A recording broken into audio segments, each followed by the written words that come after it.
Ruckus Rugby back at you again. This video is the review of the first game of the Rugby Championship between New Zealand and Argentina. Yeah, so it was a close game. It actually wasn't too bad to watch, really. So what were your thoughts? Yeah, I thought Argentina played pretty good as well. Probably both sides are rusty, like putting in new players. So yeah, I kind of think with the Jaguares, a lot of those players have played a lot and they haven't had much of a rest. Yeah. So that might affect them. But yeah. Well, again, I thought it could have probably worked in their advantage a little bit, So they're not. They definitely could have won. They had the chance to win. I thought they were going to win. I was thinking, oh well, the All Blacks deserve that. They want to play like a, it's kind of disrespectful what they did choosing such a team. Lots of new people.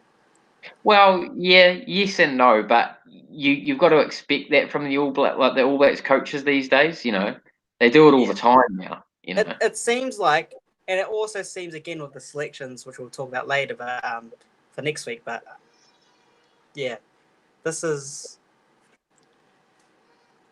I guess they don't really care if they lose so much. They just want to build depth and combinations for the World Cup. Yeah. Yeah.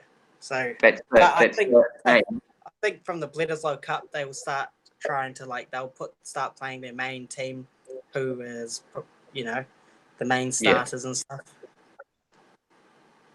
Fafita gets another chance. I thought he may have played himself out of the team next week. He had a bit of a shocker. Yeah. Not a shocker, but he did knock it on quite a few times and stuff. So yeah. Any sort of key players or standouts for you in that game? First, let's go to tries. Not so much. There wasn't really much tries scored, but like defenders beaten. Ben Smith is at the top. 10 defenders beaten in that game. It's pretty good, yeah. And then Bowden Barrett with 7. So yeah, that was quite good. And then the line out again. I always thought that Guido Petty, they have a pretty good line out, and I guess he's the reason why. He's line out's one now. He's pretty good.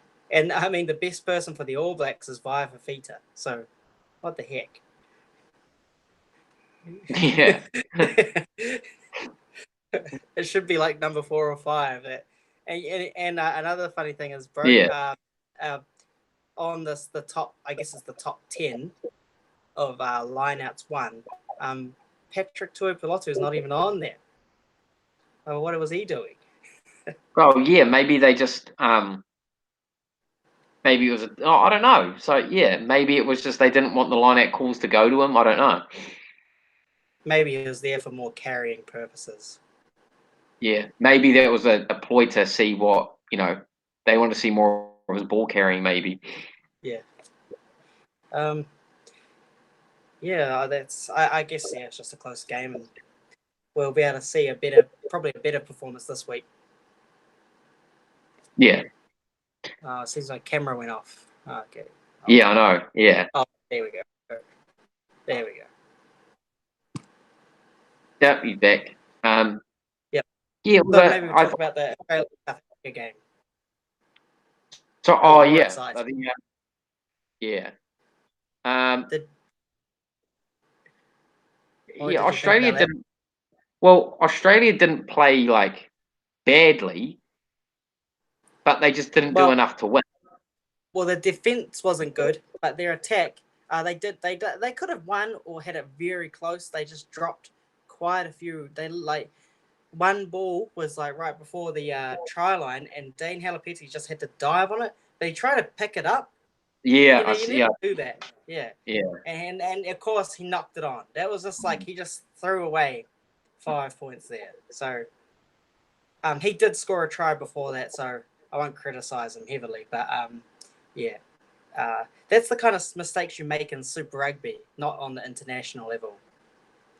Yeah. Like, granted, it wasn't in the try line, so he was probably thinking, "Oh, I need to pick it up and then dive over." But if he just dived on it, it was only like it was less than a meter out, or Yeah. so. Yeah, his momentum would have taken him over.